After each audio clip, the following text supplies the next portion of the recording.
자, 문제풀이 계속 갑니다. 15번 볼게요. 주택의 분류 중에서 공동주택의 유형으로 틀린 것, 공동주택 아닌 걸 골라봐라.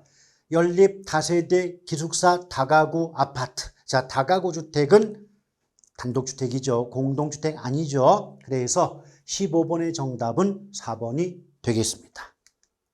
자, 우린 세 번째 챕터 부동산 특성 부분이죠. 부동산 특성 부분은 반드시 한 문제가 고정해서 출제가 되고 있으니까 정확히 학습할 필요가 있는 부분입니다.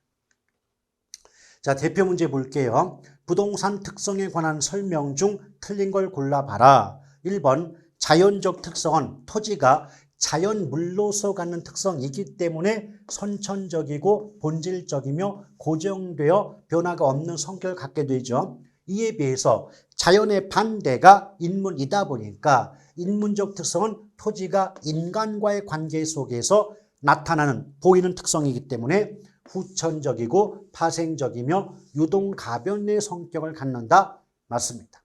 2번 부동성 때문에, 자, 부동성 나왔죠? 그럼 시장이 국지화되고 임장활동 및 정보활동이 요구된다, 필요하다, 맞아요. 일단은 우리가 이제 자연적 특성과 인문적 특성 구분하지만 보통 출제가 되는 패턴을 본다면 인문적 특성보다는 자연적 특성을 보다 중점적으로 출제하고 있다라고 보시면 됩니다. 그럼 자연적 특성에는 크게 5가지가 있죠. 부부, 영계인, 부부, 영계인 5가지 특성이 있다고 배웠습니다. 첫 번째 부는 아니, 불자, 움직일 동자, 부동성. 두 번째 부는 아니, 불자, 증갈, 증자, 부증성. 세 번째 영은 영속성이고요. 개는 개별성, 이는 인접성이라는 특성을 갖고 있다고 보시면 돼요. 자, 이럴 때 결론을 먼저 말씀드린다면 인접성은 부동산의 자연적성에 속하지만은 그럼에도 불구하고 거의 출제가 안 되고 있다. 종류 정도로만 익혀두시면 된다. 그럼 부부 영계, 부동, 부증, 영속, 개별성을 중심으로 익혀두신다면 어렵지 않게 정답을 구할 수 있지 않을까 생각해 봅니다. 일단 부동성은요, 말 그대로 토지는 그 위치가 고정되어 있기 때문에 움직일 수 없다는 특성을 의미한다고 보시면 돼요. 따라서 출제자가 부동성 대신에 위치의 고정성, 자, 위치의 고정성 또는 비이동성 이렇게 말을 바꾸는 경우도 드물지만은 가끔은 있더라. 그리고 이 부동성 관련했을 때 어떤 단어가 나오면 부동이 답이 될 수 있느냐. 일단 부동성과 가장 밀접한 관계가 있는 단어는 국지예요, 국지. 그래서 앞에 뭐 부동산 시장이 나오건 부동산 활동 현상이 붙건 간에 국지 이 단어가 나오게 되면 주저하지 마시고 부동성을 답으로 하시면 되는 겁니다. 아시겠죠? 그것 이외에 토지 위치가 고정되어 있다 보니까 토지를 보러 인간이 토지가 있는 현장까지 갈 수밖에 없기 때문에 임장활동, 정보활동이 뭐 필요하다, 요구된다. 아주 전형적인 문장 표현에 해당이 됩니다. 아시겠죠? 뭐 이것 이외에 이제 추가적으로 붙는 부분이 뭐냐면 뭐 동산과 부동산의 구별 기준이다. 자, 동산, 부동산의 뭐 구별 기준, 뭐 근거가 된다라던가 또는 동산과 부동산의 공시수단, 동산, 부동산의 공시수단이 다르게 되는 이유다. 공시수단이 다르다.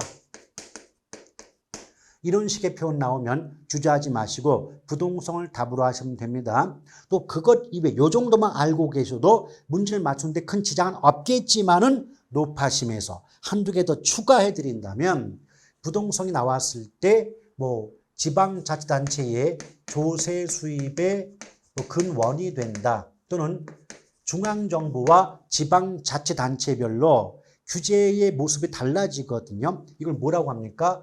토지관계법규가 복잡해진다. 토지관계법규가 복잡해진다. 또는 뭐 중앙정부와 지방자치단체별로 상이한 규제와 통제를 받는다. 이런 식의 말 나오면 주저하지 마시고 부동성을 답하시면 돼요. 그 다음에 부증성 나왔죠. 이 부증성 때문에 토지는 생산이 안 돼요. 생산이 안 된다. 이것을 예쁘게 포장하면 물리적 공급이 불가능하다라고 해요. 자, 물리적 공급이 불가능하다 보니까 양의 변화가 없거든요. 이것을 토지의 물리적 공급은 완전 비탄력적이다라고 하고요. 나중에 우리가 경제론에서 탄력성 배우실 때 완전 비탄력적이 되면 곡선의 형태가 수직선이 나온다는 것 기억이 되시지 않습니까? 지금 기억 안 나시면 나중에 경제론 수업할 때 다시 기억하시면 돼요. 그럼 수직선의 모습을 보인다. 조심하시고, 또 여기서 가장 많이 물어보는 게 뭐냐면 물리적 공급은 불가능하지만 용도의 다양성 때문에 용도적 공급은 가능하거든요. 이 점을 구분하셔야 돼요. 물론 용도라는 말 대신에 경제를 집어넣어서 경제적 공급은 가능하다. 꼭 구분하시길 바랍니다.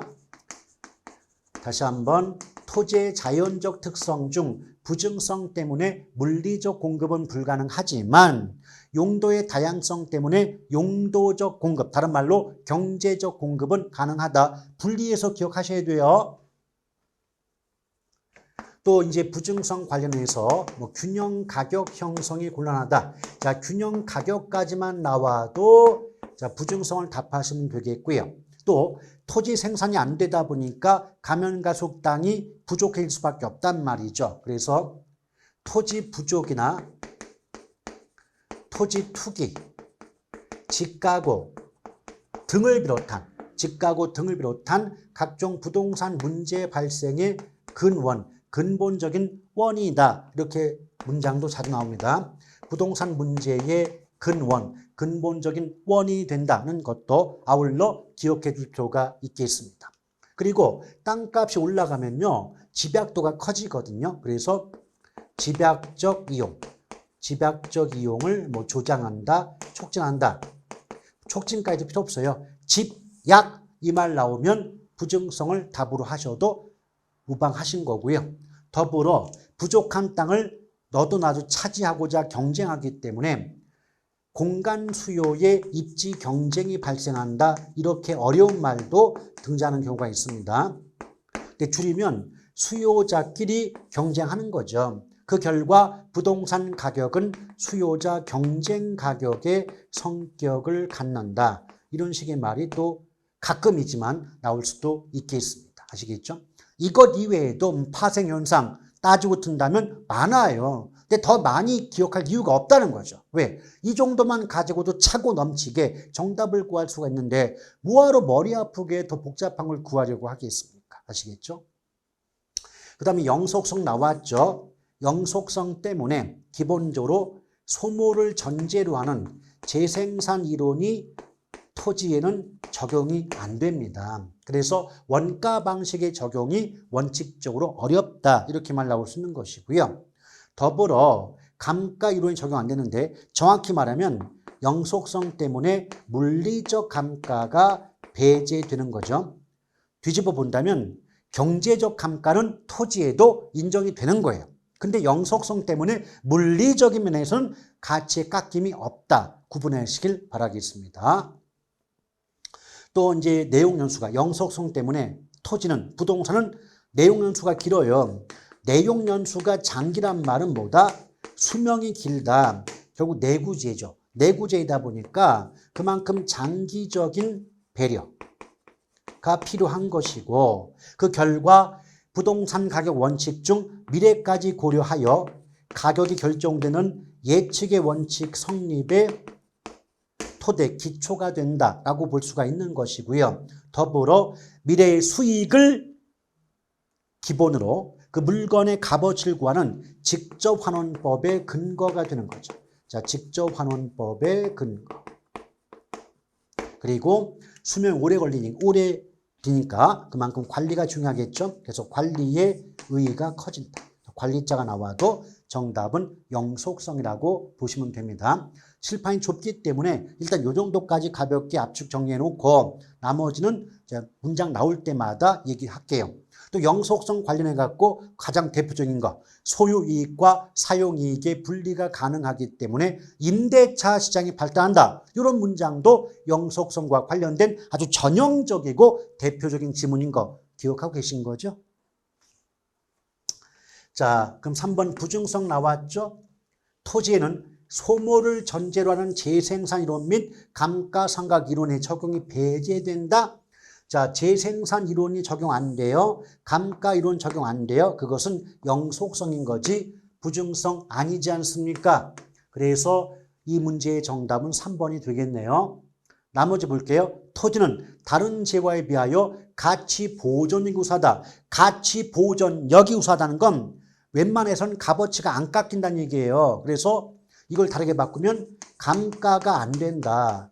감가상각 이론의 적용이 배제가 된다는 말과 같은 의미가 되고 안정된 수익을 발생시키는 자산에 해당한다. 이는 부동산 특성 중 영속성과 관계가 있다. 맞습니다. 5번 인접성 때문에 인접지, 이웃한 토지와의 협동적, 어울리는 이용이 필요하게 되고 정의 외부 효과 발생 시 개발 이익 환수의 어떤 주장 근거가 된다. 맞아요. 그래서 이 문제의 정답은 몇 번? 예, 3번이 되겠네요. 자, 본격적으로 1번부터 풀어봅니다. 토지 특성에 관한 설명 옳지 않은 것. 간평사 기출문제네요. 부동성 나왔죠. 자, 부동성 나오니까 앞에 무슨 말이 붙던 간에 국지가 나온다. 그렇죠? 그럼 당연히 1번은 맞아요. 2번 부증성 나왔습니다. 자, 부증성 때문에 생산 요소를 투입해도 토지 자체의 양을 늘릴 수 없다. 그게 부증의 뜻이에요. 그게 부증. 그럼 2번도 맞았고 3번 영속성 나왔죠. 그럼 관리의 필요성, 관리자부터요. 자, 수명이 길기 때문에 관리 잘해줘야 돼요. 관리. 자, 관리자가 붙었다. 영속성 맞다. 그런데 원가 방식의 근거가 된다. 이게 잘못됐네요. 왜냐? 여러분 감정평가 3방식 중에서 원가 방식을 쉽게 말하면 원가란 말이 무슨 뜻이에요? 어떤 물건을 만들 때 들어가는 돈, 비용을 원가라고 하지 않습니까? 맞죠? 그러면 생산이 되어야만 원가 방식을 적용할 수가 있는 거예요. 근데 부증성 때문에 또는 영속성 때문에 생산이 안 돼요. 재생산이 안 돼요. 그럼 생산에 들어가는 비용, 재생산 비용이 얼마인지를 구할 수 없다. 그럼 비용이 얼마가 들어가는지를 구할 수 없다면 원가 방식을 적용할 수가 없는 거죠. 그래서 원가 방식의 근거가 된다는 말은 잘못된 겁니다. 정답 3번이고요. 또 하나 요령이 뭐냐면 우리 만약에 부동산 특성 관련했을 때 원가 방식이 적용될 수 없어요. 이렇게 말 나오면 그때의 정답은 부증성 아니면 영속성 둘 중에 하나가 답이 된다라고 기억하시면 되겠습니다. 그러니까 어떤 분이 꼭 질문해요. 선생님, 그러면 1번에 부증성 나왔는데 원가 방식 적용 안 된다 써 있고 뭐 3번쯤에 영속성 나왔는데 원가 방식 적용 안 된다고 써 있으면 어느 게 답입니까? 둘 다 맞는 말이죠. 둘 다 맞는 말이고 그런 식의 지문 구성은 제정신하면 출제자가 구성할 수가 없죠. 왜? 틀린 걸 고르라고 냈으면 어느 한 가지만 맞고 나머지는 모두 틀려야 되지 않습니까? 어느 한 가지만 틀리고 나머지 모두 4가지는 맞아야 되잖아요. 그렇죠? 그럼 그런 식으로 문장을 만들 출제자는 없어요. 걱정하지 마세요. 자, 그 다음에 개별성 나왔습니다. 그럼 대상 토지와 다른 토지의 비교를 어렵게 한다. 그래서 대체 관계를 제약한다. 아주 전형적이죠. 개별성 관련했을 때. 이왕 말이 나왔으니까 개별성 관련했을 때 몇 가지 좀 요약 정리 좀 해볼게요. 그럼 개별성 배울 때 우리가 어떻게 하라 그랬어요? 개별을 앞뒤를 거꾸로 읽으면 별개라 그러죠. 별개. 그럼 개별이 별개다. 그럼 별개라는 것은 같다는 거예요? 다르다는 거예요? 다르다는 거죠. 그래서 토지는 물리적 관점에서 완벽히 동일한 땅이 존재할 수 없다는 거예요. 똑같은 땅이 존재할 수 없다는 특성이 개별성이에요. 오케이? 그럼 땅마다 다르겠죠. 땅마다 다르니까 이질품이 되고 이질품이 거래되므로 일물일가의 법칙이 성립할 수 없어요. 나중에 시장론에 가면 경제학적인 관점에서 시장을 완전 경쟁 시장과 불완전 시장으로 구분하거든요. 근데 완전 경쟁 시장의 성립 조건 중에 하나가 동질품이 거래되는 거예요. 그럼 동질품이 거래되면 일물일가의 법칙이 적용이 될 텐데 별도로 개별성 때문에 토지는 부동산은 일물일가의 법칙 성립 안 된다는 거죠. 그럼 일물일가의 법칙이 성립이 돼야만 완전 경쟁 시장이 되는데 그 일물일가 법칙이 성립이 안 되다 보니까 결론 부동산 시장은 완전 시장이다, 불완전 시장이다. 불완전 시장이 되겠죠. 그래서 일단 문장 속에서 상대방의 특성 물어봤는데 일물일가 법칙 성립 안 됩니다. 또는 불완전 시장화 됩니다. 부동산 시장이 이런 식의 말 나오면 그냥 벌써 개별성이 답이에요. 아시겠죠? 그리고 우리가 보통 대체한다. 대체한다는 건 뭔가를 바꿔 쓴다는 뜻이에요. 그렇죠? 근데 용도나 기능적인 면에서 같거나 비슷할 때 대체가 되는 거고 다른 것끼리는 대체할 수가 없는 거예요. 제가 수업할 때 뭐라 그랬어요? 철도 노조가 파업하면 철도 기관사 출신을 대체 인력으로 투입해야 되는 거지 택시 기사나 버스 기사를 대체 인력으로 투입할 수 없잖아요. 맞죠? 그럼 대체란 말이 나왔다는 건 용도나 기능적 면에서 같거나 비슷하다는 게 전제가 되는 겁니다. 아시겠죠? 따라서 땅마다 개별성 때문에 땅마다 다르니까 대체할 수가 있다 없다 없어요. 그래서 대체가 제약된다. 대체가 곤란하다. 이렇게만 나와요. 근데 조심할 건 대체도 물리적 대체와 용도적 대체가 나눠진다는 거죠. 개별성 때문에 물리적인 대체는 안 돼요. 곤란합니다. 그러나 인접성 때문에 용도적 대체는 가능하다는 차이점을 꼭 구분해서 기억하면 좋겠고요. 더불어 또 하나의 요령, 개별성이 나오려면 문장 속에 개별 분석이라는 말을 포함해서 개별자가 붙는다, 개별자가 들어가 있다. 무조건 특성은 개별성을 답으로 하셔도 상관이 없다는 겁니다. 아시겠죠? 자, 그래서 이 문제의 정답은 지금 몇 번이었죠? 예, 3번이 답이었네요. 2번 볼게요. 부동산 특성에 관한 설명 잘못된 건데, 자, 부증성 나왔습니다. 부증성 때문에 생산 안 되니까 양적 공급, 즉 물리적 공급은 수직선, 다른 말로 완전 비탄력적이다. 자, 완전 비탄력적이다. 양을 증가시킬 수가 없다. 근데 용도의 다양성 때문에 경제적 공급, 다른 말로 용도적 공급은 가능하다. 그래서 기울기가 가파른 우상향 곡선의 모습이 나타난다. 맞습니다.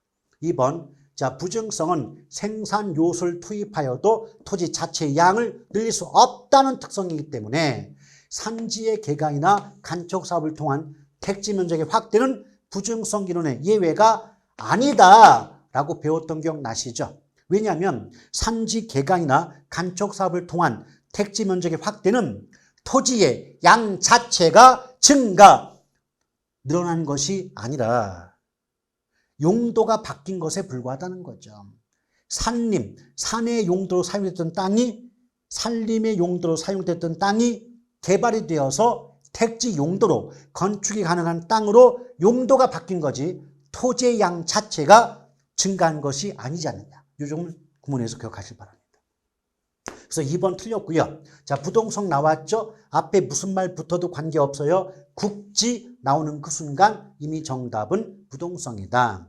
4번, 자, 개별성 나왔죠? 그러니 일물일가 법칙 성립이 안 되고 따라서 부동산 시장이 불완전 시장으로 된다. 근데 불완전 시장이 되면 가치와 가격이 일치하지 않기 때문에 정확한 가치 판단이 필요하게 되고 그 결과 감정평가가 요구된다. 이렇게만 나올 수 있겠고 5번 영속성 때문에 관리. 자, 영속성 나왔죠? 관리자가 나왔잖아요. 관리 나오고 장기 투자, 장기적 배려, 소득 이득과 자본 이득을 획득할 수 있다. 모두 영속성과 관련된 내용들입니다. 그래서 2번의 정답은 2번이 되겠죠.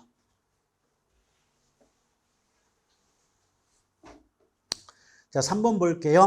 토지 특성과 파생 현상에 관한 설명 옳지 않은 건데 자, 부동성 나왔습니다. 그럼 토지관계법규가 복잡해진다. 동산과 부동산의 공시수단이 다르게 된다. 맞죠? 앞에서 부동성 제가 요약 정리해 드렸을 때 동산과 부동산의 구별 기준, 공시수단이 다르게 된다. 아주 전형적인 표현입니다. 2번 부증성 나왔죠? 그러니까 토지용이 집약화된다. 또 투기나 집가구를 비롯한 각종 부동산 문제 발생의 근본적 원인 된다. 자, 부증성, 우리 부증성 요약 정리할 때 어떻게 배웠습니까? 자, 토지 부족을 비롯한 각종 부동산 문제 발생의 근본적 원인 배웠고 집약이란 말 들어가면 부증성을 답으로 한다 했던 거 기억나시죠? 자, 3번 영속성 나왔죠? 그럼 토지에는 물리적, 경제적 감가가 배제된다? 틀렸죠? 왜냐?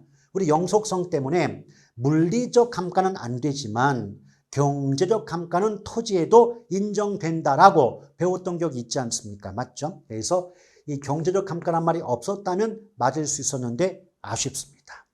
4번 개별성 나왔죠? 그러니까 일물일가법 성립 안 돼요. 부동산 시장이 불완전해져요. 맞아요. 5번 자 임대차 시장 발달합니다. 이 말 나오는 그 순간 이미 영속성이 떠올라야 됩니다. 그리고 가치 보존력 우수하다. 전형적인 영속성과 관련된 표현이죠. 정답은 3번.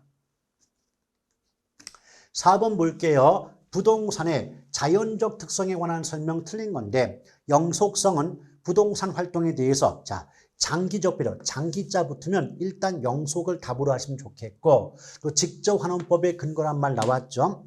우리 영속성 요약 정리할 때 어떤 말 나왔습니까? 예. 자, 직접환원법의 근거란 말 나왔죠. 그리고 장기적 배려라는 말 나왔죠. 그러니까 장기자가 나오는 그 순간 일단 특성은 영속성이라고 보셔도 지장 없어요. 자, 2번 부증성 나왔죠. 특정 토지의 희소성은 공간 수요의 입지 경쟁. 자, 공간 수요 입지 경쟁 어려운 말 나왔어요. 자, 수요자 수요 경쟁 합치면 수요 경쟁이죠. 따라서 부동산 가격은 수요자 경쟁 가격이지 공급자 경쟁 가격이 아니죠. 다시 볼까요? 여기 부증성 요약 정리할 때 어떤 말 나왔습니까? 공간 수요의 입지 경쟁이 발생한다. 근데 압축하면 핵심은 수요자끼리 경쟁하니까 수요자 경쟁 가격의 성격을 갖는다. 절대 공급자 경쟁 아니다 했던 거 기억하셔야 돼요. 정답 2번이고 자 부동산과 인접성 때문에 외부 효과가 발생하고 감정평가 시 지역 분석이 요구된다. 맞네요. 예, 정리할 때 요거 함께 집어넣으세요. 그래서 외부 효과나 지역 분석은 전형적이고 대표적인 부동산과 인접성 특성인데 내용인데 제가 앞서서 뭐라 그랬죠? 인접성은 거의 보기 속에 안 나오니까 부동성이라고 기억하셔도 큰 지장은 없을 거다 이 말입니다. 자 4번 영속성 나왔죠? 그럼 재화의 소모를 전제로 하는 재생산이론 그리고 물리적 감가가 적용되지 않는다. 맞잖아요. 경제적 감가는 조심하세요. 경제적 감가는 적용이 돼요. 물리적 감가만 배제가 되는 것뿐입니다. 5번 자 부동성 나왔죠? 그럼 부동산 활동 지겹습니다. 국지 나왔고요. 임장활동, 정보활동 전형적인 문장 표현 나온 거 보셨죠? 그래서 4번의 정답은 몇 번? 2번. 5번 볼게요. 부동산의 특성으로 인해 파생되는 특징에 관한 설명 중 가로 안에 들어갈 내용으로 옳은 건데요. 기억번, 벌써 관리자 나왔죠? 관리 나오면 벌써 뭐다? 영속성이에요. 자, 이렇게 기억합니다. 우리의 수명이 장기다. 내용 연수가 장기란 말은 수명이 길죠. 그럼 수명이 길어질수록 우리 사람들도 관리자를 받아야 되잖아요. 자, 관리합니다. 그리고 장기적인 배려가 필요한 거죠. 일단 기억번은 영속성이 나와줘야 돼요. 그런데 할렐루야입니다. 보기 5개 중에 기억에 영속성 나온 보기는 1번뿐이 없다는 거죠. 그럼 굳이 다른 보기를 봐서 뭐 하십니까? 이미 답은 1번인 거죠. 네, 그런데 지금은 연습이니까 볼게요. 니은번 지대 또는 지가를 발생시키며 토지에 대한 독점 소유 욕구를 발생시킨다. 자, 왜 토지에 대해서 독점 소유 욕구, 나만 이 땅을 차지할 거야. 이 생각이 왜 발생할까요? 땅이 남아돌기 때문일까요? 부족하기 때문일까요? 땅이 부족하다 보니까 그 부족한 땅을 독점, 나만 가지고 싶어, 나만 가질 거야 라고 한다는 거죠.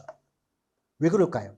토지가 부족하기 때문입니다. 그럼 왜 땅이 부족해질 수밖에 없을까?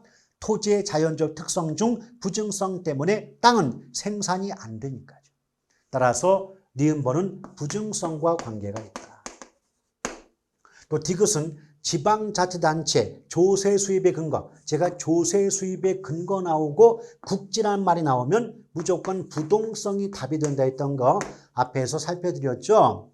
또 리을번 표준지 선정이 어렵게 되고 모든 토지에 공통적으로 적용할 수 있는 원리나 이론을 도출하기가 어렵다. 그 모든 토지에 똑같이 적용될 수 있는 어떤 원리를 발견하기가 어렵다는 건 땅마다 다르기 때문인 거죠. 그래서 개별성을 답으로 할 수가 있겠죠.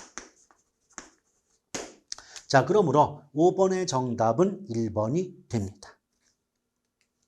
6번 볼게요. 부동산의 자연적 특성과 그 파생 특징의 연결이 옳지 못한 것. 자, 부동성 나왔습니다. 자, 부동이니까 외부 효과, 지역 분석 맞았고요. 두 번째 영속 나왔죠. 가치의 형성과 밀접한 관련이 있고 부동산 가격 원칙 중 예측 원칙의 성립의 기초다. 영속성은요. 가격 원칙 중 어떤 거? 예측 원칙의 근거가 된다 그랬습니다. 자, 부증성 나왔죠. 수요와 공급의 조절이 어렵고 균형 가격 형성이 곤란하다. 자, 부증성 정리할 때 어떤 말? 균형 가격 형성이 어렵다고 나오면 부증성을 답으로 하셔라 정리했고요. 4번 개별성 부동산 활동화 현상이 뭐? 개별 무슨 분석? 개별 분석. 제가 무슨 말씀드렸죠? 문장 속에서 개별이라는 단어가 들어가 있으면 특성은 무조건 개별성이라고 했던 거 기억나시지 않습니까? 5번 영속성 때문에 소모가 되지 않는다. 비소모적 재화이므로 가격 하락에 대한 물리적 공급의 감소가 완전 비탄력이죠. 완전 탄력이 아니죠. 왜? 보통 공급법칙상, 자, 공급법칙상 원칙적으로 가격이 하락하면 공급자, 파는 쪽 입장에선 값이 떨어진 만큼 이익이 줄잖아요. 맞죠? 그럼 당연히 공급을 줄이는 게 정상이에요. 그런데 영속성 때문에 땅은 없어지지가 않는다. 없어지지가 않으니까 뭐다? 가격이 떨어져도 물리적 공급이 전혀 줄지가 않아요. 그럼 양의 변화가 없는 거죠. 양의 변화가 없죠. 양의 변화가 없어요. 양의 변화가 없을 때 완전 탄력입니까? 완전 비탄력입니까? 완전 비탄력이죠. 그래서 5번이 틀렸군요. 6번의 정답은 5번. 7번 볼게요. 부동산은 다른 재화와 구별되는 독특한 특성들이 있으며 이에 관한 설명으로 틀린 것. 자, 1번 부동성 나왔죠? 자, 부동성 나오니까 조세 수입의 근거 나오고 지역 분석이 필요 맞습니다. 2번 영속성 나왔죠? 그러니 소모를 전제로 하는 재생산 이론 적용할 수 없고 물리적 경제적 감가가 배제된다. 앞에서도 언급했지만 물리적 감가는 배제가 되는 게 맞지만 경제적 감가는 토지에도 적용이 된다라고 배웠던 기억 나시죠? 그러므로 2번이 틀린 지문이네요. 나머지 볼게요. 위치의 고정성. 그 위치의 고정성이 결국은 부동성 아닙니까? 그럼 부동성 때문에 주변에 일어나는 환경 조건의 변화가 부동산 가격에 영향을 주는 외부 효과. 우리 이제 외부 효과, 지역 분석 이런 말 나오면 부동성이 답이 된다 했던 거 기억나시죠? 자, 부증성 나왔습니다. 그럼 수요자끼리 경쟁하니까 공간 수요 입지 경쟁 그 결과 너도 나도 부족한 땅을 차지하려다 보니까 땅값 올라가거든요. 그래서 집가 상승의 문제를 유발한다. 맞고요. 자, 개별성 나왔죠? 그럼 개별성 때문에 특정 정보 수집이 어려워요. 그럼 정보 수집이 어렵다 보니까 그 정보 수집에 많은 비용이 소요될 수밖에 없겠죠. 그래서 정보 수집이 어렵고 비용 높아진다. 개별성과 관계가 있는 아주 대표적인 표현입니다. 그래서 이 문제의 정답은 지금 몇 번인가요? 네, 2번이 답이죠. 8번 볼게요. 토지의 자연적, 인문적 특성에 관한 설명 중 옳은 건데, 자, 부증성 나왔습니다. 부증성은 토지의 경제적 공급을 완전 비탈력 그랬는데, 우리 아까 뭐 배웠어요? 부증성 때문에 물리적 공급은 완전 비탈력이지만 용도의 다양성 때문에 경제적 공급은 가능하다고 배웠던 기억 나시죠? 그럼 얘는 어디가 잘못됐다? 경제가 아니라 물리적 공급이죠. 그래서 1번 틀렸고요. 2번 토지의 공공성은, 그러니까 토지가 공공성이 뭐냐면 땅이 개인의 사적인 재산이기 이전에 사회 전체의 것이기도 한다. 사회 전체에 미치는 영향력이 크다라고 하는 거예요. 그 이유 때문에 시장에 대한 정부의 개입의 어떤 필요성에 근거가 된다. 정부가 시장에 개입할 필요가 있게 된다라고 볼 수가 있겠죠. 그래서 토지 시장에 대한 정부 개입의 명분을 강화시키는 거지 약화시키는 게 아니겠죠. 3번, 자, 부동성 나왔죠? 부동성 나오니까 국지자 나왔습니다. 까진 좋았는데 위치가 고정되어서 움직일 수 없는데 어떻게 견본을 제시하고 진열을 할 수 있겠단 말입니까? 말도 안 되는 거죠. 그래서 견본의 제시 및 진열은 용이하지 않다, 즉 불가능하다라고 해야 되므로 3번 틀렸고요. 4번 영속성 나왔죠? 그런 임대차 시장이 발달한다, 맞고. 부동산, 국지라는 단어는 무조건 부동성과 연결이 된다 했던 거 기억하셔야 되잖아요. 틀렸죠? 그럼 다 틀렸으니까 답이 5번 같은데, 토지는 이용의 비가역성. 비가역이라고 하는 건 되돌릴 수가 없다는 거예요. 쉽게 말하면 어떤 땅을 예컨대 주거 용도, 상업 용도처럼 특정 용도로 어떤 땅을 한 번 이용하게 되면 다시 예전의 상태로 되돌리기가 어렵다. 이걸 이용의 비가역성이라고 합니다. 토지 이용과 관련된 의사결정에 장기적인 관점에서 배려가 필요하다. 그러니까 한 번 어떤 용도로 땅을 이용하게 되면 되돌리기 어려우니까 장기적인 관점에서 미래까지 고려해서 신중하게 결정해야 되지 않겠니? 이런 뜻을 담고 있는 지문이라고 이해하시면 되겠습니다. 자, 그래서 8번의 정답은 5번이 되네요. 자, 이렇게 해서 부동산 총론의 문제를 모두 풀어봤고요. 이제 강론의 제1장, 바로 부동산 경제론이죠. 이미 알고 계시겠지만 부동산 경제론 파트는 다른 문제의, 다른 파트의 내용을 이해하는 전제 조건이기 때문에 굉장히 중요한 내용일 수밖에 없는 거고, 더불어 그 자체만으로도 최소 4문제에서 5문제 정도의 출제가 이루어지고 있는 겁니다. 굉장히 중요한 대목이라고 볼 수가 있겠죠. 물론 경제론 파트에서 가장 먼저 물어보는 게 수요와 공급에 대해서 정확히 알고 있는가를 일단 물어보고 있다는 겁니다. 그 뒤가 수요 공급의 변화로 인한 균형 가격과 균형 양의 변화, 즉 균형 이동을 물어보고요. 그 다음에 탄력성의 개념을 아냐고 물어보고, 그리고 경기 변동과 거매집 이론을 가끔 물어보기도 한다는 겁니다. 아시겠죠? 자, 그럼 첫 번째 대표 문제 볼게요. 수요와 공급. 부동산 수요에 관한 설명 중 옳은 것 그랬는데, 일단 수요라는 말이 나오면 무조건 사는 쪽 입장에서 생각을 해달라. 그런데 거래가 이루어지려면 사는 쪽만 있으면 안 되겠죠. 파는 쪽도 있어야 되겠죠. 그 파는 쪽을 뭐라 그래요? 공급이라고 얘기합니다. 그래서 이 수요와 공급을 공부할 때는 수요와 공급을 구분해서 공부하는 것보다 함께 묶어놓고 비교하는 게 훨씬 더 효과가 높다라고 볼 수 있거든요. 그럼 수요 공급은 공통적으로 일정 기간 동안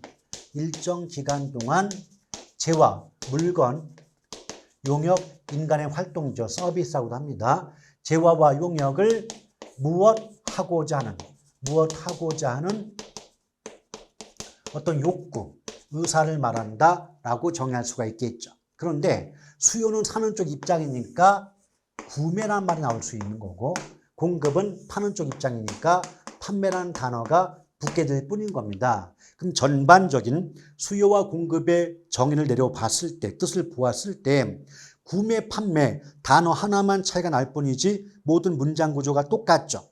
이러니까 굳이 떼놓고 볼 게 아니라는 거예요, 이게. 그럼 내용 따져볼 때 벌써 일정 기간자 나왔죠. 기간자가 붙으면 우리가 유량, 플로우라고 부르자 약속을 하고 있다는 겁니다. 따라서 기본적으로 수요와 공급은 유량 개념에 해당이 된다라고 볼 수 있겠고요. 또 구매하고자 한다, 판매하고자 한다는 건 이미 샀다 팔았다가 아니겠죠. 앞으로 사려고, 앞으로 팔려고 한다는 의미가 되기 때문에 사전적 개념임을 알 수가 있어요. 또한 우리 부동산의 수요와 공급은 반드시 능력을 갖추고 있어야 됩니다. 그래서 반드시 유효 수요, 유효 공급이어야 한다는 것을 알아둘 필요가 있겠죠. 자, 유효란 말은 뭐뭐할 능력이 있다는 뜻입니다. 그래서 단순히 사고 싶은 마음뿐 아니라 살 수 있는 능력까지 갖추고 있을 때 유효 수요가 된다라고 보시면 돼요. 또 얘는 능력만 있으면, 집을 능력, 구입할 능력만 있으면 내 돈 남의 돈을 가리지 않습니다. 그래서 그 가처분 소득이죠. 내 마음대로 쓰는 소득, 가처분 소득은 물론이고 은행에서 빌려온 돈까지도 어떤 물건을 구입할 능력이 있다면 걔는 유효 수요에 속한다라고 보시면 돼요. 자, 더불어 유효 공급도 마찬가지죠. 단순히 판매할 의사뿐 아니라 판매 능력까지 갖추었을 때 유효 공급이다. 가볍게 기억하시면 좋겠네요. 그리고 당연히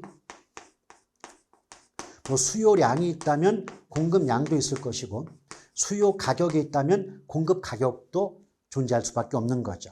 근데 수요량은요, 구매할 의사와 능력이 있는, 구매 의사와 능력이 있는 최대한의 수량이 수요량입니다. 반면에 공급량도 판매할 의사와 능력이 있는 최대한의 수량을 공급량이다라고 볼 수가 있겠죠.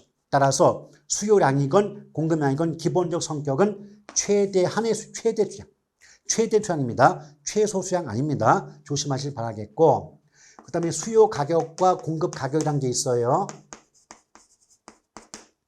수요 가격은 지불할 의사가 있는 최대 또는 최고한의 가격이라면, 공급 가격은 판매할 의사가 있는 최소 또는 최저한의 가격이 된다. 요 점만 좀 잘 구분하신다면 어렵지 않게 정답을 구하실 수가 있지 않을까 생각합니다. 자, 하나씩 볼게요. 첫 번째 수요 곡선 나왔군요. 근데 수요 곡선은 단위당 임대료, 이 단위당 임대료가 물건 하나당 가격이에요. 그 물건 하나당 가격과 그 물건의 수요량과의 관계를 나타낸 곡선이다. 맞아요. 근데 이 문장을 좀 응용해 볼게요. 만약 이것이 수요 곡선이 아니라 공급 곡선이다 라고 했다면 나머지 문장 똑같아요. 부동산 공급 곡선이란 단위당 임대료와 공급량과의 관계를 나타낸 곡선이다 라고 해도 똑같은 의미가 된단 말이에요. 구조가 똑같다는 거죠. 아시겠죠? 일단 1번은 맞았고요. 2번 수요 법칙상 물건의 가격과 수요량은 비례관계가 아니라 반비례 관계죠. 그래서 수요 곡선은 원점을 향해 볼록한 우하향 곡선의 모습을 보임이 일반적이라고 배웠던 기억이 납니다. 이때 뭐 수요 곡선 이런 것들은 아직 이제 칠판이 너무 좁으니까 나중에 관련된 문제 나왔을 때 보다 세심하게 정리를 한번 해볼까 해요.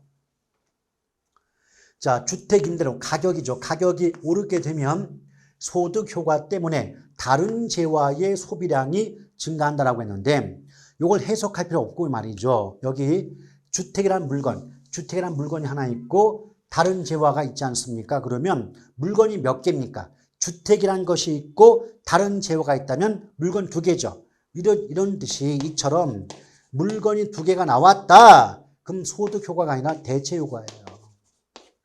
어떻게 해석하신다?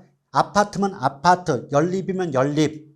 똑같은 물건 하나만 나왔다. 그럼 소득 효과가 맞아요. 근데 A제, B제, 뭐 아파트, 연립 이런 식으로 물건이 2개가 나와 있다. 그럼 소득 효과가 아니라 대체 효과라고 해야 맞습니다. 아시겠죠? 자, 물건 하나 나왔어요. 무슨 효과? 소득 효과. 물건 2개 나옵니다. 무슨 효과? 대체 효과. 구분하시길 바라요.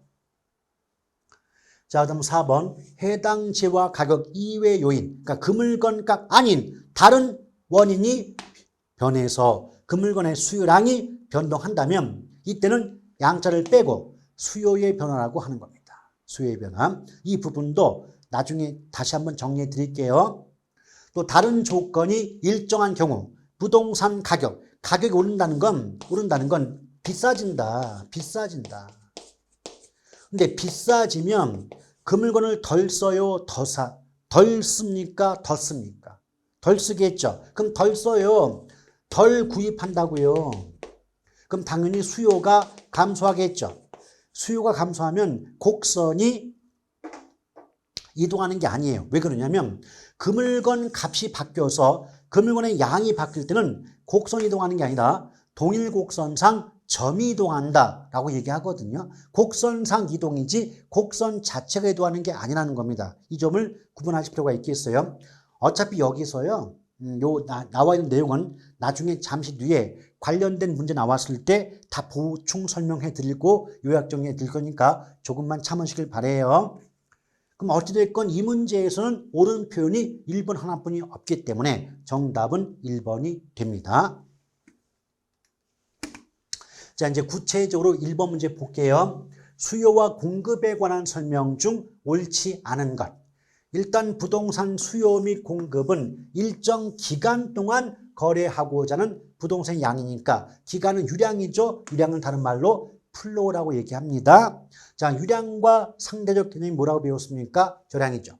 유량과 상대적 개념은 절량은 영어로 스톡이라고 하죠. 스톡. 그럼 어떤 말 나오면 절량이다? 일정 시점.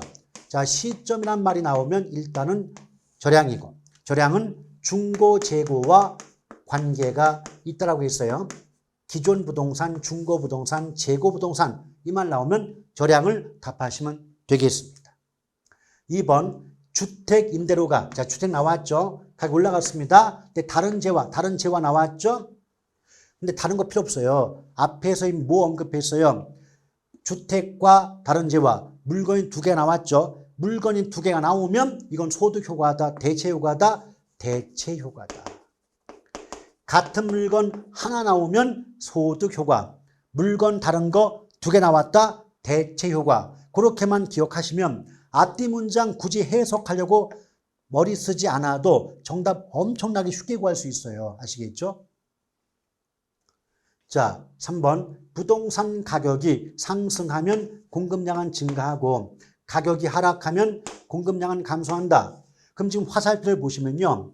가격과 공급량은 같은 방향으로 바뀌죠. 맞죠? 이걸 압축하면 뭐라고 한다? 공급 법칙이라 한다. 공급 법칙은 재화, 즉 물건의 가격과 그 물건의 공급량은 비례, 같은 방향으로 변동한다는 원리를 공급 법칙이라 한다라고 배웠던 기억이 있지 않습니까? 맞죠? 그 결과 비례관계니까 공급 곡선은 오른쪽 위로 올라가는 우상향 곡선의 모습을 보이는 게 일반적이라고 함께 기억하면 좋겠죠. 자, 4번 부동산의 수요량에 영향을 주는 요인들과의 관계를 나타낸 것이 수요함수이다. 맞아요. 이거 공급을 한번 바꿔볼게요. 만약에 수요, 이 말 대신에 공급을 갖다 붙이면 부동산의 공급량과 공급량에 영향을 주는 요인들과의 관계를 나타낸 것이 공급함수이다 라고 해도 똑같은 문장이 된다는 겁니다. 아시겠죠? 이렇기 때문에 제가 공부할 때 수요 공급을 묶어서 비교하는 게 가장 좋다, 효율적이다라고 강조를 했던 겁니다. 아시겠죠? 또 5번 수요 곡선상의 수요량은 주어진 가격에서 수요자들이 구입 또는 임차하고자 하는 최대량이다. 앞서 제가 뭐라 했어요? 수요량이건 공급량이건 성격이 뭐다? 최대량이다. 최대량. 자, 그래서 이 문제에서 틀린 것은 2번 분이 없으니까 정답은 2번에 해당이 됩니다. 그러면 3번 문제 풀기 전에 다시 한번 가볍게 정리 좀 할게요. 자, 수요 공급의 기본은 제가 지금 정리했고 조금 나아갔을 때 자, 수요 법칙과 공급 법칙의 관계 그리고 이걸 그래프로 만든 게 수요 곡선과 공급 곡선이거든요. 일단 여기에 또 가볍게 정리 좀 하고 넘어가 볼게요. 수요 법칙은요, 어떤 물건의 가격과 그 물건의 수요량이 서로 반대 방향으로 바뀐다. 즉 반비례 관계에 있다는 원리를 수요 법칙이라고 합니다. 이미 알고 계시겠지만 복습 차원에서 물건값 올라간다. 값이 비싸지면 그 물건 덜 쓰고 값이 내려가면 그 물건 더 쓴다. 그러니 화살표를 보시면 가격과 수요량은 서로 반대 방향으로 바뀌는 걸 이해할 수 있겠죠. 그 결과 수요 법칙이 나오게 되는데 이 수요 법칙을 그래프로 만든 게 수요 곡선이 된다. 그래서 수요 곡선은 일반적으로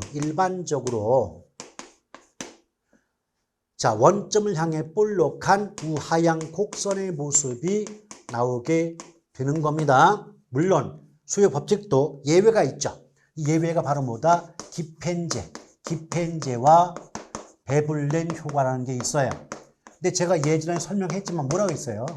어차피 문제에서는 기펜제와 베블렌 효과 뜻이 뭐냐고 물어보지 않아요. 다만 기펜제, 베블렌 효과는 수요 법칙의 예외다. 이렇게만 나오지 그 말 뜻이 뭐야? 라고 내용까지 물어보진 않으니까 크게 걱정할 필요가 없다는 거예요. 자, 공급 법칙은 어떤 물건의 가격과 그 물건의 공급량이 서로 비례, 같은 방향으로 바뀐다는 원리를 의미한다고 보시면 되겠죠. 자, 물건 값이 올라갑니다. 값이 올라갑니다. 그럼 공급은 파는 쪽이니까 파는 쪽 입장에서 물건 값이 올라가면 팔았을 때 얻는 이익이 많아지니까 더 많은 돈을 벌기 위해서 더 많이 팔려고 하겠죠. 뒤집어서 물건 값이 내려가면 이익이 줄기 때문에 덜 팔려고 하므로 공급량은 감소한다라고 볼 수 있겠죠. 그러니 이런 공급 법칙 때문에 공급 곡선은 역시 일반적으로 오른쪽 위로 뻗어 올라가는 우상향 곡선의 모습이 나오게 된다라고 기억하면 되겠네요. 아시겠죠? 그리고 이제 자주 물어보는 게 수요량이나 공급량의 변화, 그리고 수요와 공급의 변화. 이걸 은근히 자주 물어봐요. 근데 벌써 느낌이 오시죠? 위에는 수요량, 공급량, 양자가 나오지만 아래쪽은 수요, 공급 그래서 양자가 빠져 있지 않습니까? 맞죠? 그럼 양자가 붙을 때와 양자가 빠질 때의 차이점을 잘 알아둘 필요가 있겠습니다. 자, 원인과 결과를 구분할 때 양자가 붙을 때 원인은 하나뿐이 없어요. 뭐밖에 없다? 해당 재화의 가격 변화. 즉, 그 물건 값 변화. 그것이 유일하게 양자가 붙을 때의 변화 원인이죠. 그에 비해서 양자가 빠질 때 원인은 그 물건 값 아닌 다른 원인 모두가 해당되는 거죠. 그래서 그 물건 값이 아닌 다른 원인에 의해서 그 물건의 수요량이건 공급량이건 양이 변할 때는 양자를 빼주는 겁니다. 그러니까 양자가 붙건 양자가 빠지건 결론적으로 그 물건의 양이 바뀐다는 결과는 똑같아요. 근데 무엇의 차이가 있다? 양이 바뀌게 되는 원인 부분의 차이가 있다. 꼭 기억하십시오. 원인 부분 때문이에요. 아시겠죠? 그래서 그 물건 값이 오르거나 내림으로써 그 물건의 양이 바뀐다. 이때는 양자를 붙여주는 겁니다. 그런데 그 물건 값 아닌 다른 이유 때문에 양이 바뀐다. 그때는 양자를 빼준다라고 보시면 됩니다. 아시겠죠? 더불어 양자가 붙을 때는 곡선상 이동이 발생하지만 양자가 빠지면 곡선 자체가 이동한다. 차이점 구분하실 필요가 있겠습니다. 아시겠죠? 그러니까 이렇게 보시고요. 1번까지 보시고 나머지 문제는 다음 시간으로 이어가도록 하겠습니다.